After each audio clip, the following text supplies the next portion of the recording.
The Thompson family farmhouse sat on the edge of a sleepy Texas town, surrounded by endless fields of golden wheat and towering oak trees that swayed gently in the summer breeze. From the outside, it looked like the perfect getaway, a place untouched by time, where the days stretched lazily and the nights were filled with crickets and the occasional hoot of an owl. For the cousins, it was a paradise of freedom, far from the buzz of city life and the hum of daily responsibilities. They arrived on a Friday afternoon, their car kicking up clouds of dust along the gravel driveway, laughing and teasing one another about who would claim the biggest slice of adventure over the weekend. Inside, the farmhouse smelled of aged wood and a faint hint of lavender from the old curtains in the living room.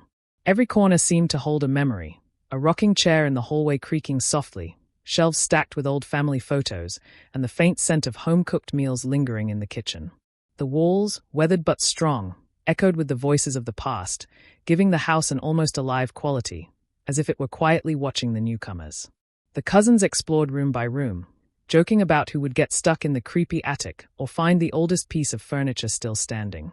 The farmhouse, though welcoming, had a mysterious charm that hinted at secrets waiting to be uncovered. Outside, the land stretched like a golden ocean. The pond at the far edge glistened under the blazing Texas sun, reflecting the blue sky like a perfect mirror. Old barns stood like silent sentinels, their red paint peeling and boards creaking with the slightest touch of wind. The cousins ran across the fields, kicking up dust, chasing each other, and daring one another to peek into the shadowy corners of the barns. Even the animals seemed unusually quiet that weekend, the horses grazing lazily in the paddock, the chickens clucking softly, and the farm dog, Rufus, following the children cautiously but without enthusiasm. Everything about the farm suggested calm, yet there was a strange stillness beneath the surface, an almost imperceptible feeling that something unseen was watching them. As the day turned into evening, the Texas sky blazed with oranges and purples, casting long, distorted shadows across the farmhouse and fields. The cousins gathered around the edge of the pond, skipping stones and telling ghost stories they had heard from the town locals. The laughter was easy, but sometimes it faltered. Emma swore she saw movement in the trees, and Ryan thought he heard a faint whisper carried by the wind. The sounds of the night were different here, a rustle that didn't match the wind, a splash in the pond that had no explanation, the soft creak of floorboards in barns no one was near. These tiny moments planted seeds of unease, though none of the cousins or adults realized it yet. That night, the farmhouse grew even quieter. The sun dipped below the horizon, leaving the fields bathed in twilight, and the house seemed to hum with a life of its own. The cousins settled into their sleeping arrangements, with whispers and giggles echoing through the rooms as they planned their adventures for the next day. Outside, the wind shifted, carrying the scent of wildflowers and something faintly metallic, almost like iron. The tranquility was deceptive. The land itself felt patient, holding its breath, waiting for the weekend's laughter to fade and for the shadows to stretch. The stage was silently set for a weekend that would never be forgotten, where the perfect Texas farmhouse would reveal a chilling secret hidden beneath its peaceful exterior. As night fell over the Texas countryside, the four cousins grew restless with excitement. The sun had dipped below the horizon, painting the sky in deep shades of violet and crimson, and the farmhouse seemed to shrink into shadows. They decided to camp out behind the old barn, pitching a small tent and gathering around a modest campfire. Laughter echoed across the fields as they told spooky stories, dared each other to venture into the dark corners of the barn, and shared snacks they had smuggled from the kitchen. The air was warm but carried a strange stillness, like the land itself was holding its breath. The barn, weathered and creaking, loomed over them as an intimidating silhouette against the moonlit sky. Its wooden walls were warped with age, and the doors groaned whenever the wind pushed against them. Inside, dark corners seemed to swallow the light, and shadows danced with every flicker of the campfire. Emma joked that the barn was haunted, and the others laughed nervously, though none of them could shake the uneasy feeling creeping up their spines. Every crack, every rustle of straw, seemed magnified in the still night, as though the farm itself was listening to their chatter. Hours passed, and the cousins' laughter gradually faded into quiet whispers. Lily noticed a pair of glowing eyes peering from the edge of the tree line, but when she pointed it out, the eyes vanished as quickly as they appeared. Jake swore he heard footsteps crunching on the gravel path leading to the barn, but when he shone a flashlight, there was nothing. The wind carried faint murmurs, almost like whispers, around the fire, yet none of them spoke of it aloud. Their sense of adventure began to mingle with a creeping fear, though they convinced each other it was just their imagination. At some point in the night, The fire dwindled to embers, and the cousins started to doze in the cool night air. Then, something unexplainable happened. One by one, they disappeared. One moment they were laughing, sharing ghost stories, and the next, the campfire crackled alone. When the morning light finally touched the fields, the aunt and uncle, who had been asleep in the farmhouse, came running out. They found the tent empty, the fire smoldering, and the 4 cousins gone without a trace. There were no footprints leading away, no tire tracks, not even the slightest sign of struggle. Panic spread through the farmhouse and surrounding fields immediately. Dogs barked wildly, and the wind carried a strange echo of laughter that sent chills down the spines of anyone nearby. Neighbors arrived, flashlights in hand, combing the fields, barns, and pond, but it was as if the cousins had vanished into thin air. The farmhouse, once filled with joy and excitement, now felt heavy with an unspoken dread. Something about that night wasn't natural. The land seemed to have swallowed the children whole, leaving nothing behind but silence, shadows, and the faint scent of smoke from the long-dead campfire. The morning after the disappearance, the small Texas town erupted into chaos. The Thompson family was frantic, calling neighbors, relatives, and anyone who might have seen something unusual. Local authorities arrived within hours, combing the fields, barns, and the edges of the property, but every search seemed to hit a dead end. The pond was carefully drained and inspected, the barns pried open and examined, yet nothing, no sign of the cousins, no footprints, no clues, not even the slightest disturbance of the land. It was as if the children had vanished into thin air, leaving behind only the whisper of the wind and the echoes of their laughter. The investigation quickly drew national attention. The FBI was called in, bringing teams of specialists, forensic experts, and search and rescue dogs. Helicopters circled the farmland, drones scanned the surrounding woods, and thermal imaging cameras were deployed to detect heat signatures in every nook and cranny. Yet, despite these advanced efforts, nothing concrete emerged. Every lead dissolved into frustration. Locals speculated wildly. Some whispered about kidnappers, others about wild animals, and a few even hinted at curses tied to the old farmhouse. But in official reports, investigators had to admit they were facing one of the most baffling disappearances in recent Texas history. Rumors began to grow faster than facts.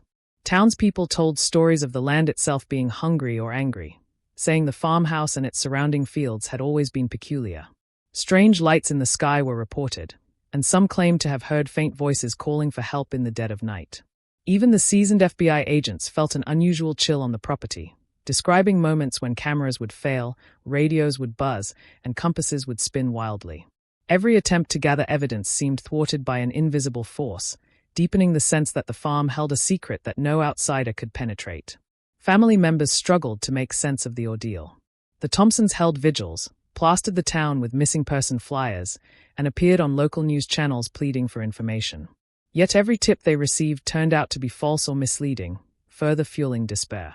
Neighbors, once friendly, began to avoid the farmhouse, glancing over shoulders and speaking in hushed tones. The children's disappearance became more than a crime. It became a dark legend in the community, a story parents told their kids to keep them from wandering too far into the fields after sunset. Months passed, then years. The investigation officially hit a wall, leaving a haunting emptiness in the heart of the town. With each passing season, the farmhouse decayed further, the barns sagged, and the fields grew wilder. Search parties dwindled, and public interest waned. But for the Thompson family, the nightmare never ended. The cousins' absence became a permanent scar, and the eerie stillness of the farm became an unspoken warning. Something in those fields and barns was beyond comprehension, and no amount of investigation could pierce the veil of mystery surrounding that night. As years rolled by, life in the small Texas town tried to return to normal, though the shadow of the cousins' disappearance lingered like a constant, silent observer. The Thompson family eventually moved away, unable to bear the daily reminders of the tragedy, the empty bedrooms, the toys left untouched, the silence that filled the house like a living presence. Neighbors whispered about the farmhouse, claiming it had grown colder and darker over time, as if it absorbed the sorrow and fear of that fateful night. Children were warned never to stray near it after sunset, and even teenagers dared not explore the barns, now rotting and overgrown with wild vines. The community struggled with the unanswered questions. Local law enforcement kept files open, but the leads had long since gone cold. Stories circulated in hushed tones at town gatherings, glimpses of shadows in the windows, lights flickering inside the abandoned house, or the faint sound of children laughing near the pond when no one was there. Those who had grown up around the farm would occasionally mention that the wind itself carried voices, whispering names that had not been spoken aloud for years. The farmhouse became more than a location. It became a legend, a cautionary tale, and a source of unease that no one could fully explain. Despite attempts to move forward, the memory of the missing cousins hung heavily over holidays, birthdays, and family gatherings. The Thompsons carried the weight of grief quietly, while friends and relatives offered sympathy that could never fill the void. New families bought nearby land, only to abandon it shortly after, citing feelings of unease and inexplicable occurrences. Even the natural world seemed affected. Livestock avoided certain areas of the farm, and birds that once filled the skies seemed to vanish without warning. The land itself seemed to remember the night of the disappearance, as if it held a memory the living could not access. Meanwhile, townspeople began to notice subtle changes around the farmhouse. Windows that had been boarded for years would appear unlatched, gates that were securely locked swung open with no explanation, and strange footprints in the dirt appeared after nights of heavy storms. People dismissed these events as mischief at first, yet the patterns continued, unnerving even the most skeptical.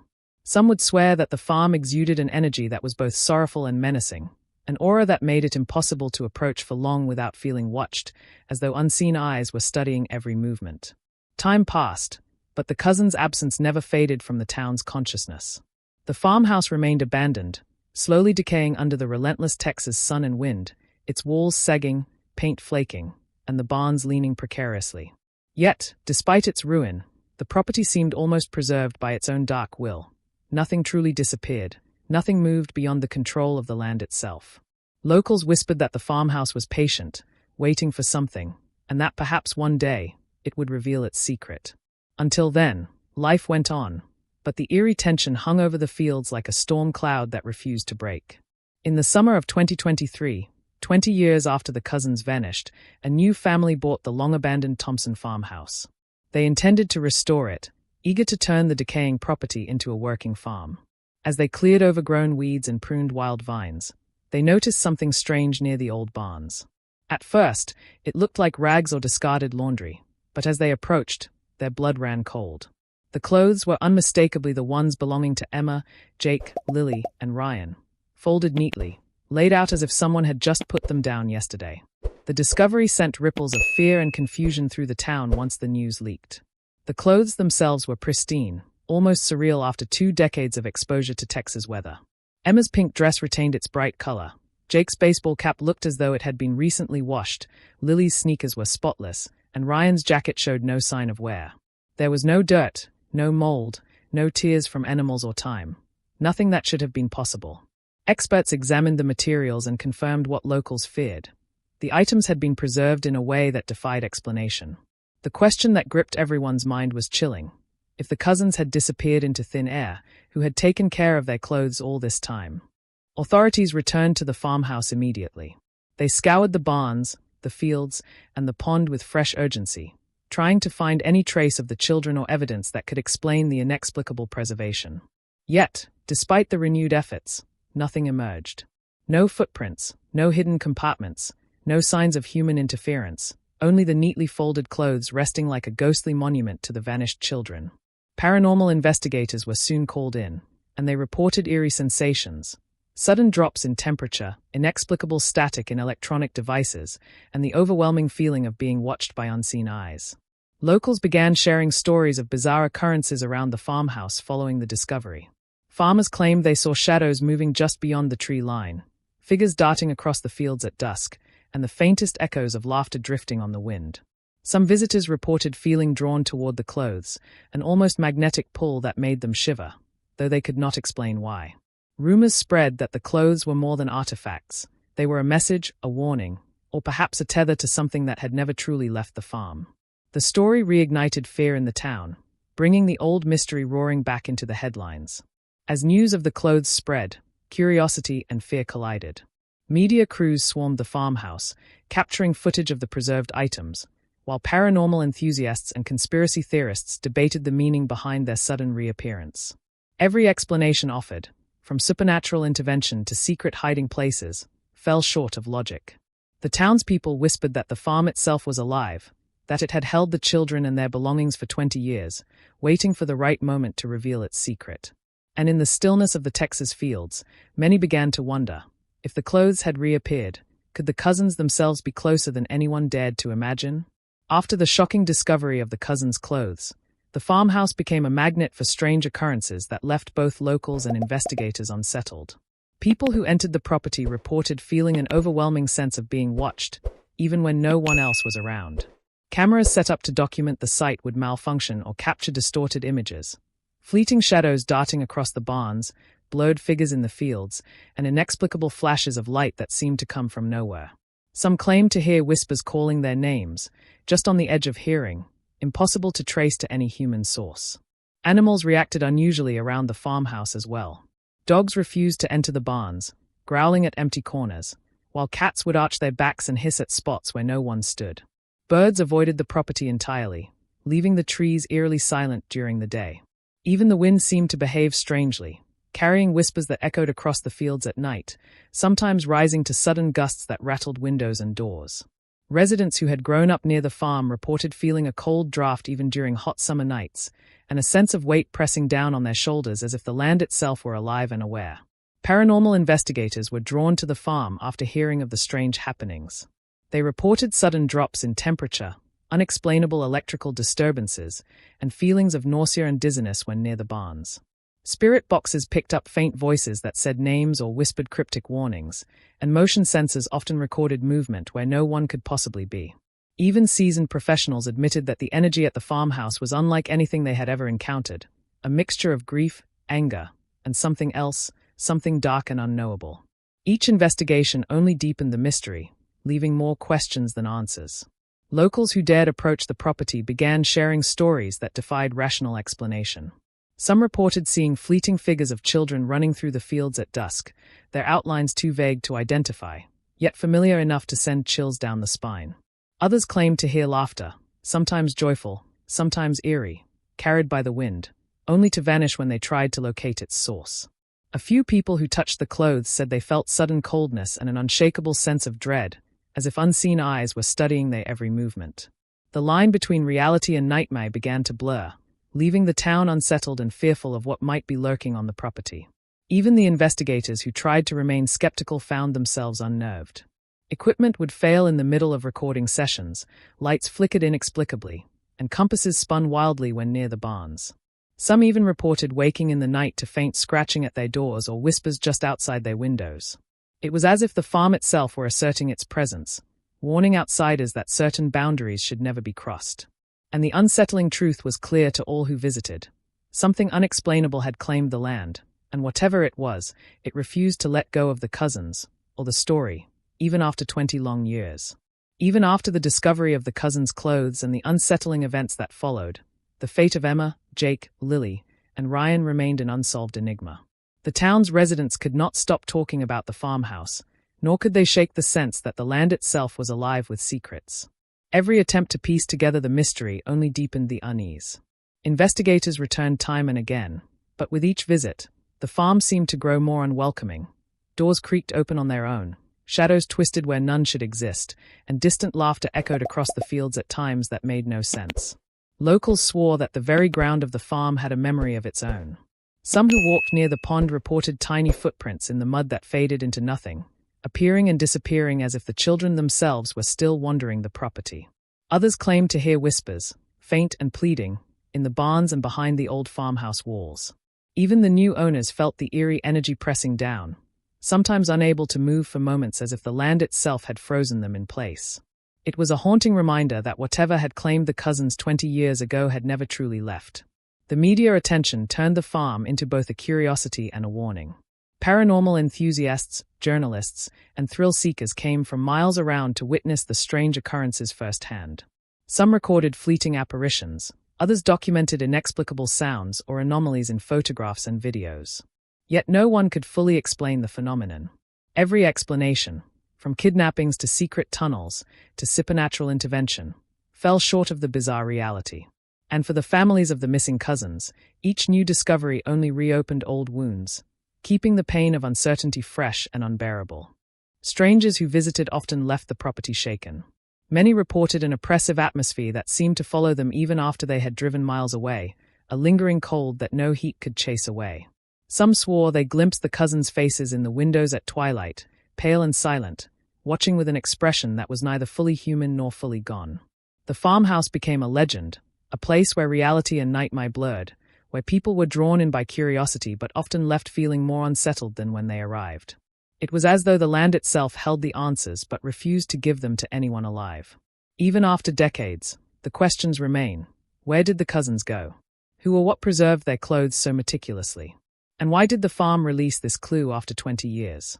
The farmhouse stands abandoned, yet alive in a way that defies reason, a silent sentinel of an unsolved horror. The town has learned to coexist with the story, but every night, when the wind rustles through the fields, the whispers of the lost cousins seem to drift once more, a reminder that the mystery is far from over and that some secrets refuse to be buried, no matter how much time passes. And so, even after 20 years, the Thompson cousins remain missing. Their clothes, the only tangible clue, sit as silent witnesses to a story that refuses to be solved. The farmhouse still stands, decaying yet watchful, its shadows hiding secrets that may never see the light of day. Some say if you walk the fields at night, you can feel the cousins' presence, hear their laughter, faint and distant, or catch a glimpse of movement where nothing should be. What really happened that night? Was it a cruel twist of fate, something supernatural, or a darkness that has lingered on the land all along? No one knows. And maybe, that is the scariest part of all.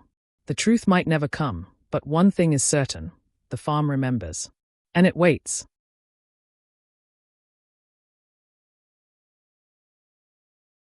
If you liked this video, don't forget to hit that like button, share it with your friends, and drop your thoughts in the comments below. Most importantly, subscribe and hit the bell icon so the next secret finds you first.